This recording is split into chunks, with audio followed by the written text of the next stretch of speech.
Hello, my name's Elizabeth, this is Luna, and welcome to LA Stitches Flosstube number 23. It is April 27th, 2026. Here's your ball. There you go. I had a fantastic birthday week, which for me means a fantastic stitching week. I did 8,739 stitches this past week, which feels good. I wasn't expecting it to be that high because it was a busy week, but I managed to get a lot of stitching done, which was my goal. As the week went on, I definitely noticed a theme in my stitching, which is probably the title of this video. But I'll start with the projects that don't necessarily fit that theme, starting with my finish of Joyful World April from the Snowflower Diaries. I've been stitching these 1/1 on 20 count Vintage Country Mocha Ada with my own color conversion. I only needed to do 319 more stitches to finish this off, bringing me to a total of 1,337 stitches in this. And now it gets to go in the background. I managed to finish it for my last video in April. We'll see if I can finish May's faster than that, but we'll get into that'll be part of plans. The second project that I worked on that doesn't fit my birthday theme that developed is Flower Dragon Meadow from the FlossyFoxShop. This is what I work on while listening to Critical Role. And I'm stitching this 2/2 on 28 count Whisper Lugana. So here's where we're at. Gotta try and get it all in frame, I guess. Oh, let me maybe put the hanging thread over the back. Let's see if that's slightly better. Should have been a little bit more prepared, but that's fine. So here's where we're at. I did I can't see my notes. I did 683 stitches, bringing me to a total of 9,936 stitches, or 54.28% complete. And I'm so happy with how it's coming along. We've got another dragon face finally. I think it's a boy. I don't remember. There's little stories that tell you about each of the dragons and their personality. This green dragon is a he today. But he's got a little face now. The blue dragon does not, but at least the green dragon's kind of got like a face coming in. We'll see when I get to the blue dragon's face. But those were my two pieces that didn't fit my birthday theme. And then it became quickly apparent that I had a birthday theme happening, which was fun. So the first project of my birthday theme that I worked on was Pokemon Color Wheel by Lord Libidan. I'm stitching this 1/1 on 28 count White Lugana.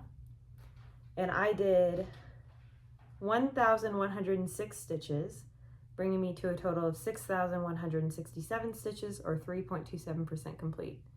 And I'm working down here in the blue Pokemon. My goal this year is to finish a Pokemon a month. Snorlax isn't done quite yet. He's got some holes in him, but he was my March Pokemon. As of the last time I filmed, I hadn't even started my April Pokemon, which is down here, Oddish.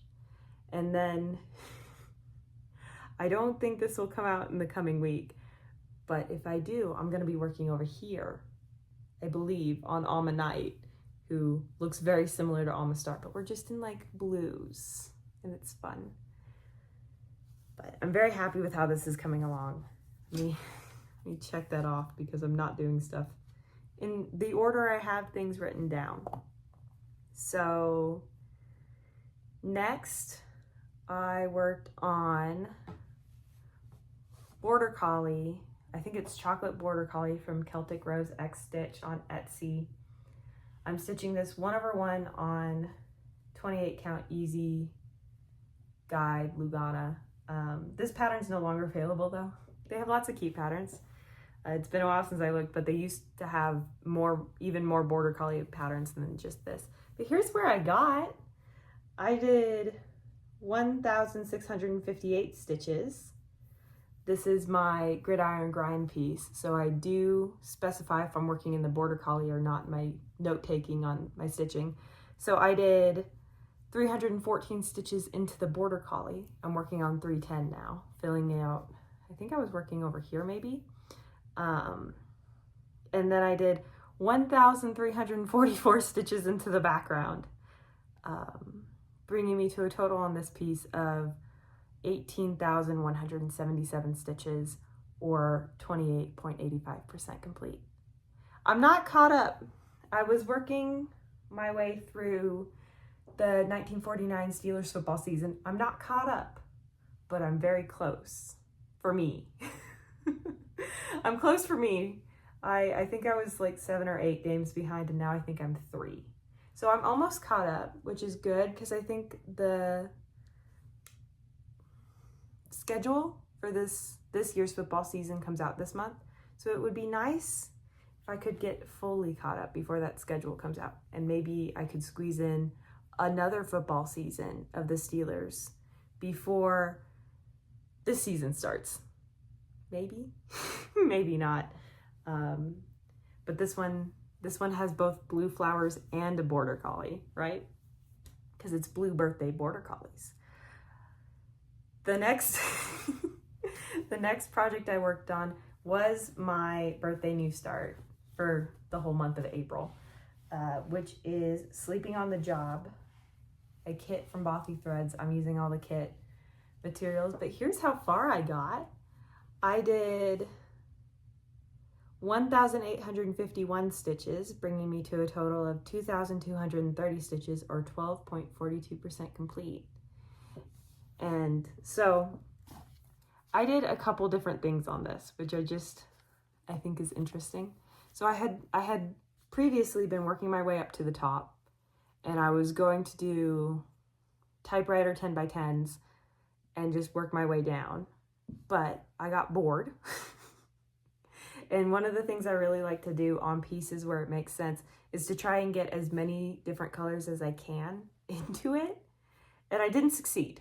There are 6 colors left that I couldn't get because they're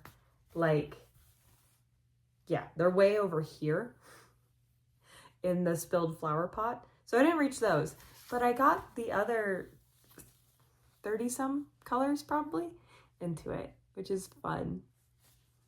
You can see this bunny's face coming in. The carrots are really filled in. Very happy with how this is coming along. But you can't see the Border Collie's face, but you can tell that the wheelbarrow is going to be very blue. But yeah. And then my last birthday piece was my focus for 24 hours of cross stitch. Don't worry, I still didn't manage 24 hours. I think I did, I have it in my notes, 14 hours and 7 minutes into Summer Moon, which is artwork by Abraham Hunter. I'm doing the large version from Artecy, stitched 1/1 on 28 count Monaco. And I'll do this the same way I did my other multi-day focus from the Ashes earlier this month. So on the first day, I stitched for 2 hours and 15 minutes and got 480 stitches. On Saturday, I stitched for 6 hours and 15 minutes and got 1,389 stitches. And then on Sunday, I stitched for 5 hours and 37 minutes and got 1,200, and I lost myself, 1,253 stitches, all working into this page down here, bringing me to a total of 3,122 stitches this week, 34,468 stitches overall, or 17.34% complete. And it's so fun. These ones are always so hard to show because I have, very obviously, a wall here that my scroll frame runs into when I'm showing things. So we're gonna try and get you up close-ish so I can talk about what I was working on. This was one of my April Whip Go calls. I wanted to finish this page and get started on this page up here. But I didn't finish my first page, partially because I'm getting to the point where I'm getting into the foreground. So up here and in this background grass, the stitches are very horizontal in how the colors run. But in the foreground, because it's a much more close-up photo, picture, painting of grass, the stitches started running vertically, which threw me for a loop for a little bit, and it took me a minute to get used to that. It's, I love working landscape full coverages. It's most of what I've done. But it's so fascinating to me because of the way the colors flow in the different sections.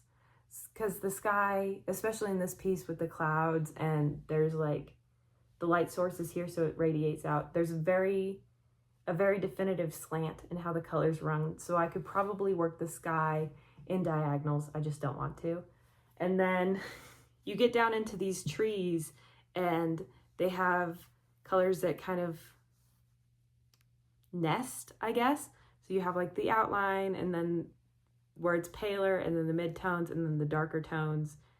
The grass is sloping with the land, so it runs pretty horizontal. The silo and this part of the barn run very vertical, but it's obvious to see as you're looking at the chart, really, because these colors aren't outside of it. This grass, though, because you're starting to work verticals here, but the top of this page is still mostly horizontal because it's the mid-ground, was, like I said, it threw me for a loop. It took me a minute to figure out how I wanted to work on it.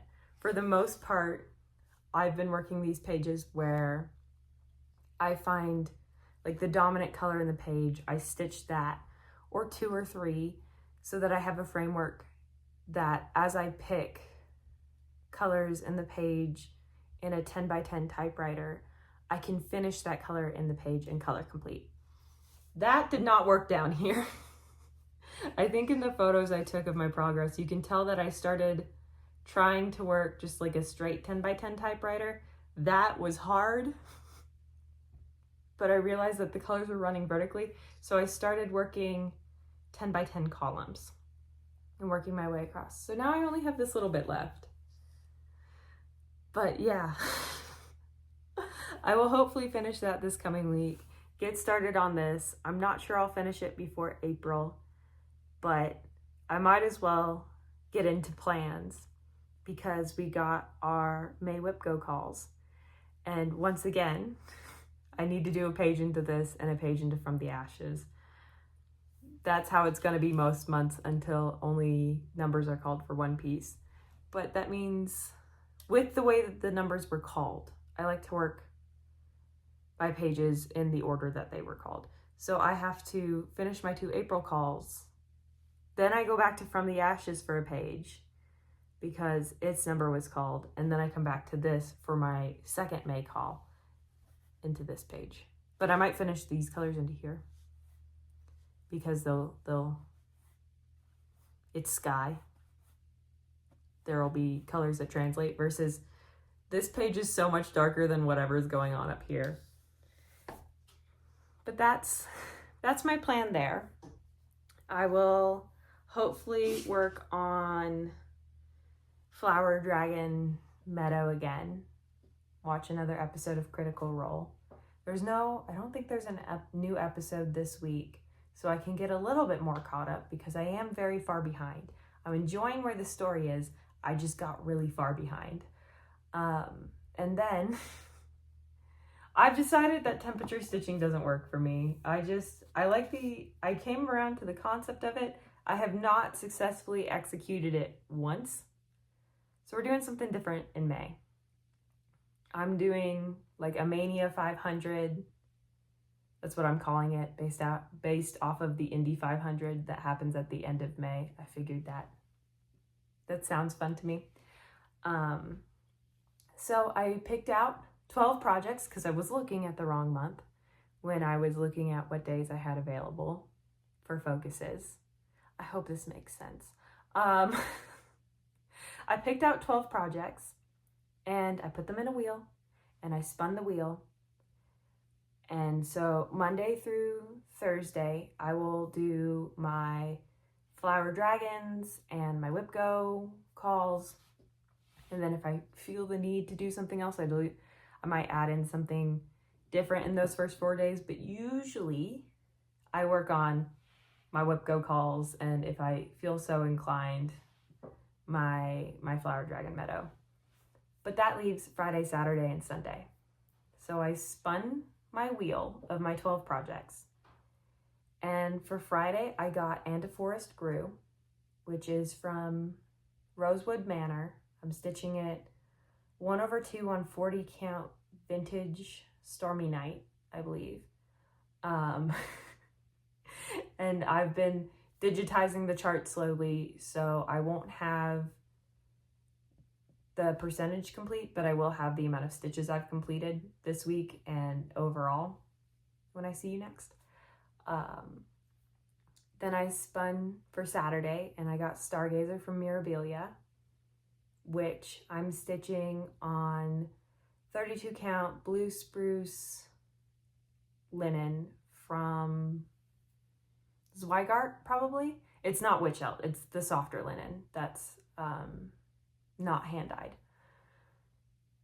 And I've been doing a conversion. I did a conversion on that where she's got different skin, and I think I darkened her hair, like I darkened her skin and hair a shade, and I gave her longer hair, which I might go into more when I show you when I've worked on her.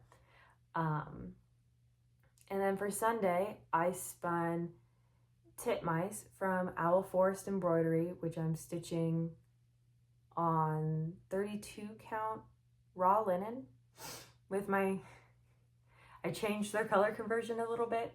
So I'll have that in my notes next week too. And my goal, I should have mentioned this, my goal on all of these is to do 500 stitches. I managed to have all of these at least partially digitized, so I will be able to keep track. That won't be the case for all 12 of the pieces I picked. But that's my goal, is to do 500 in each of those and to touch some of my lingering whips this month that I haven't touched in a while. There's still some whips that aren't on the wheel because I don't want to work on them for various reasons. Some of them are very like fresh morning pieces. There's one that I only work on like within the first 48 hours that I find out someone's died. So I don't want to pull that out. That feels like jinxing it. And there's some Christmas pieces that it's spring. I love Christmas. I don't want to work on it right now. So I picked my 12. And I picked my 12 because I was looking at April. And there were 12 weekends in April.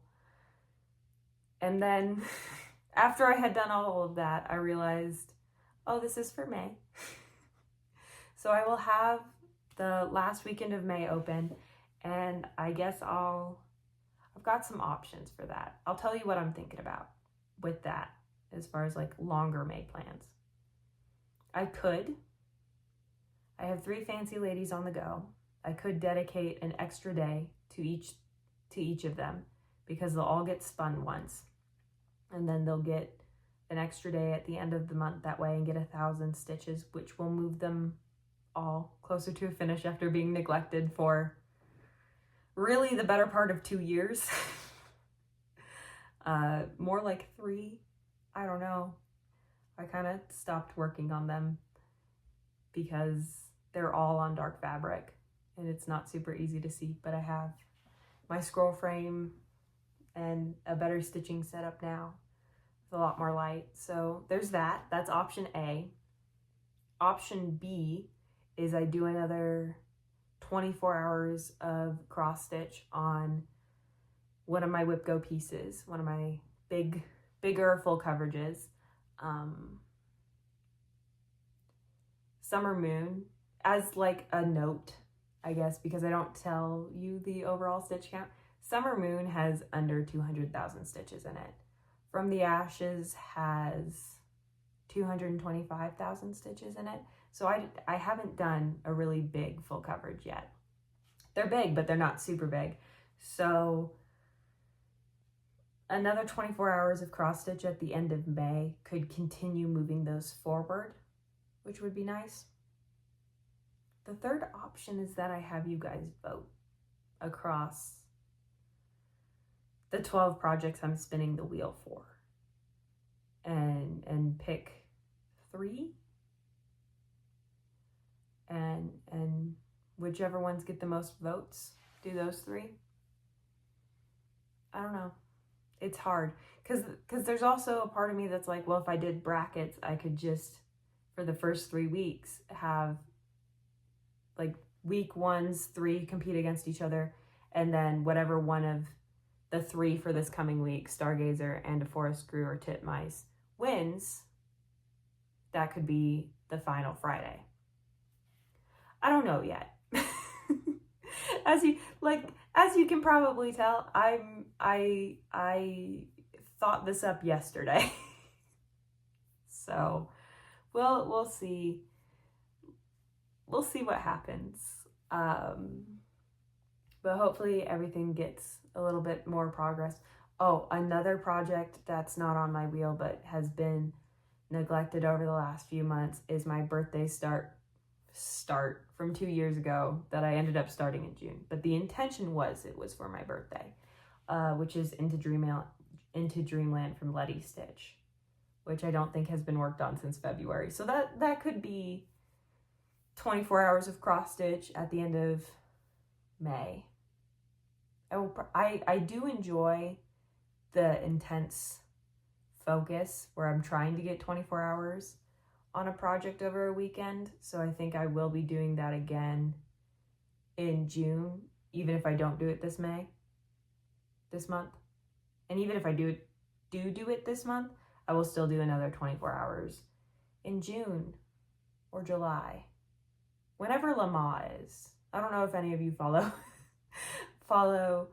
racing motorsport that closely, but Le Mans is considered part of the Triple Crown of motorsport, where you have the Indy 500, and for IndyCar in the United States, you have the Monaco Grand Prix for Formula One, and those usually take place on the same weekend.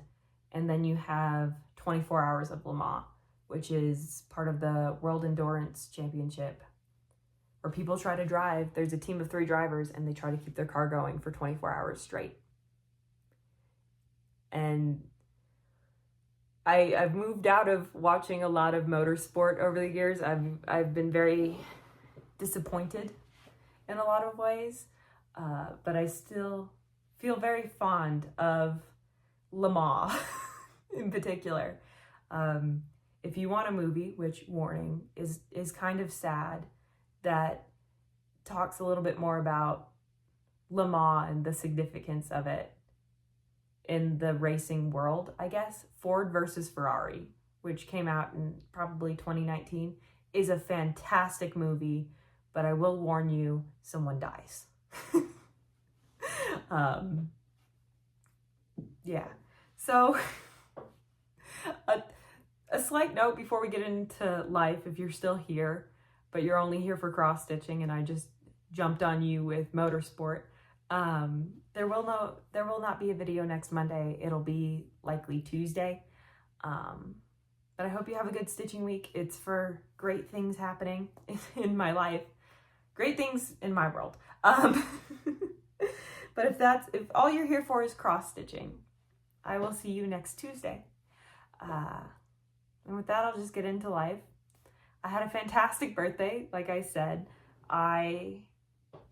for quite a few years now, well, not the last couple, but prior to that, I would end up dog sitting in an empty house for my birthday week. And it was just this wonderful time to really focus in on my crafts. And some years it was a week or 2 weeks of trying to finish as much as possible. And some years it was just trying to make progress. But it's the week I give myself permission to just fully immerse myself in my stitching. As much as I want to stitch, The dishes can wait in the sink.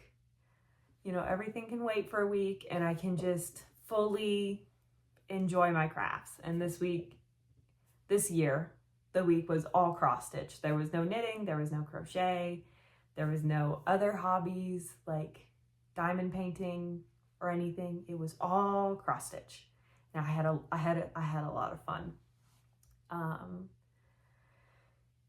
I don't do anything because my plan is cross stitch. And I'm so used to having very quiet, by myself type of birthdays and birthday weeks. I don't like doing anything extravagant on my birthday or really close to it, because that is my crafting week.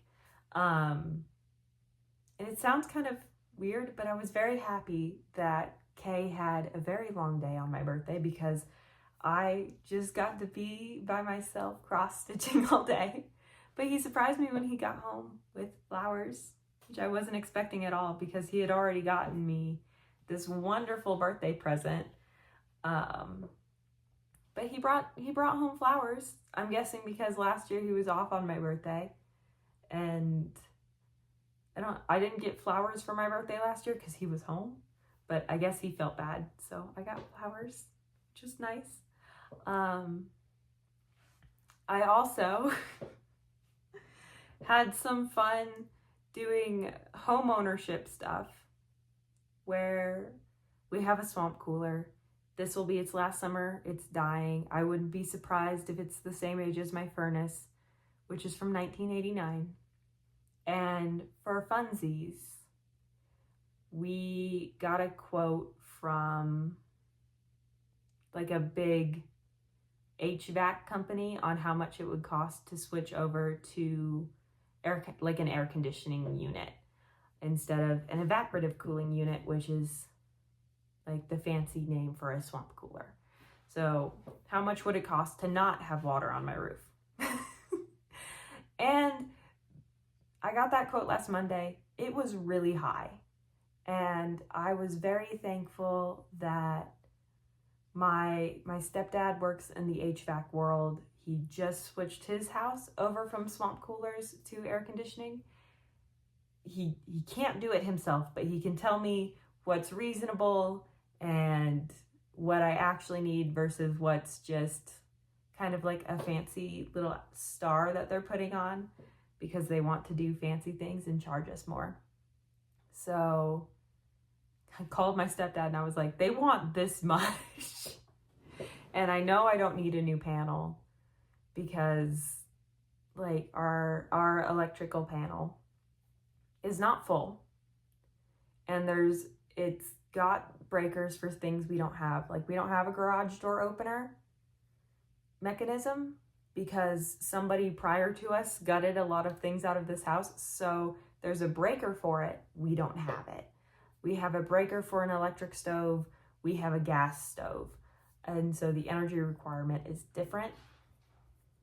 And so like, I don't need a new electrical panel. I don't need my return moved for my furnace to like take in the air. You don't need to move that. It's fine. It's not ideal, but it's fine. So my stepdad ended up giving me the number for another guy. I called him. So the original quote, which my house is 850 square feet. I don't need a big unit. I don't need extra space to put in a new furnace because you need to get a new furnace with a new AC if it's older than 8 years because they need to be able to talk to each other and have complementary power needs and stuff. So I don't need extra space to put in a new furnace because they gave us plenty. Because my house is small, so I don't need a big unit. So the first quote was over $16,000, and that's with like a veteran's discount put on there and all of that stuff. It was still over $16,000, which is just a lot. They weren't going to patch the hole in my roof. They wanted to move stuff that would have meant that I would have to fix the drywall. I don't know how to fix the drywall. I'm willing to learn. That might be my skill for this year. but it was 16,000, and we're going to leave you with more things that you need to fix. No. So I called the guy my stepdad gave me the number for, who was super nice, and gave me a quote for 10,000, which is a lot more reasonable. And well, also part of it's that I'm fine with scratch and dent appliances. They work. They just don't look as pretty because something happened in transit that like scratched them, gave them a slight dent. They still function, but they're not what you're going to get quoted for, and they're not what you're going to get unless you ask specifically for it and or have the ability to source them, which I do. So that also lowers the price. But that's why I'm not going to be able to film next Monday, because it's such a simple and easy job. I'm scheduled for next Monday to get it all put in. And it probably won't even take a full day. It'll probably take half a day. And he'll fix the hole in my roof. He's not going to put any holes in my drywall.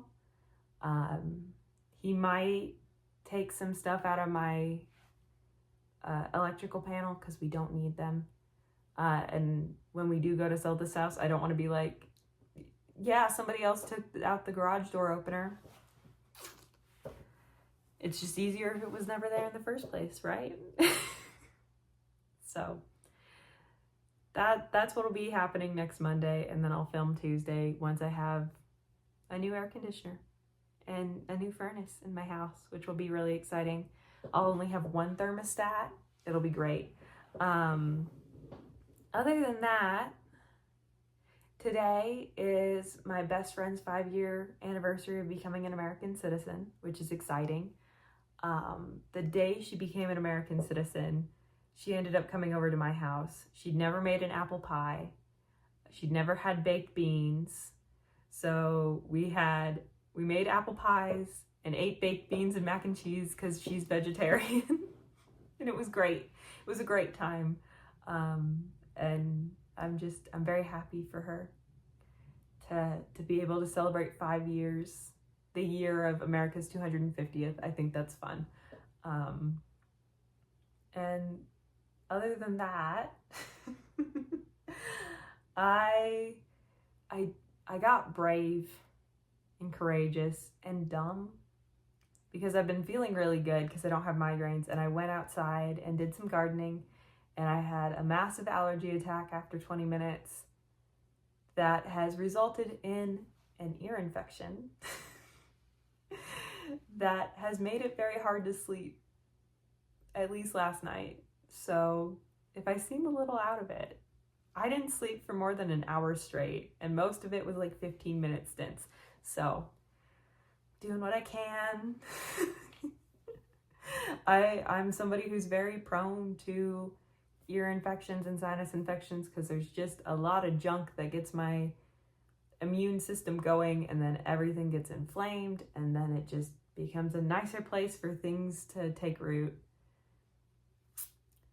I'm one of those unlucky people where my ear anatomy means that if I wear headphones, I will get an ear infection. So that's just life. I was reminded that migraines aren't my only problem. I have food problems too. I have outside allergy problems. But I mean, I feel good. I can do a lot of stitching. So that's it for me this past week. And like I said, this coming week, all there is the AC install, furnace install, which may happen sooner than next Monday. You might see me next Monday because he thinks it's a half day job. If he finishes up a job early, he might come and do it sooner. I'm not going to complain. This coming Friday, our high is 55. And I don't have heat. And it's going to be rainy.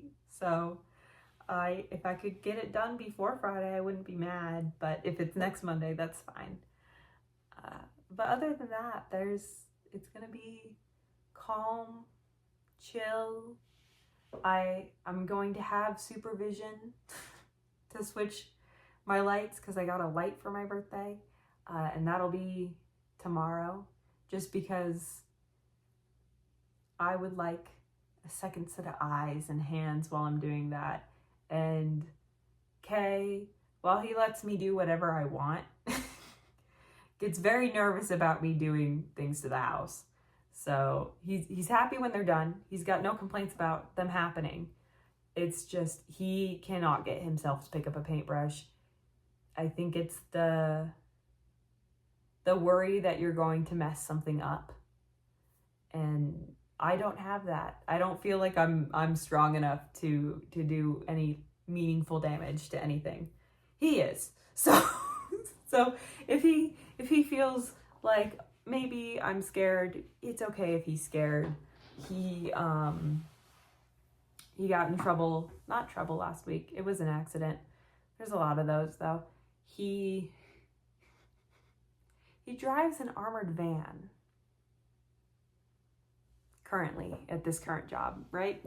And he went to show someone how the door handle was broken, not knowing it had been fixed, and managed to just take off the door handle, just pull it off. So I can understand when you accidentally pull off a door handle, being concerned that you're somehow going to damage something in a bad way when you paint. So we'll let him have it, and I will have somebody else spot me for changing the lights. But that's it for me. I hope this was somewhat coherent, but it is what it is. It's Flosstube. I'm just here keeping you company. And I will see you next Tuesday. So have a wonderful week. Bye.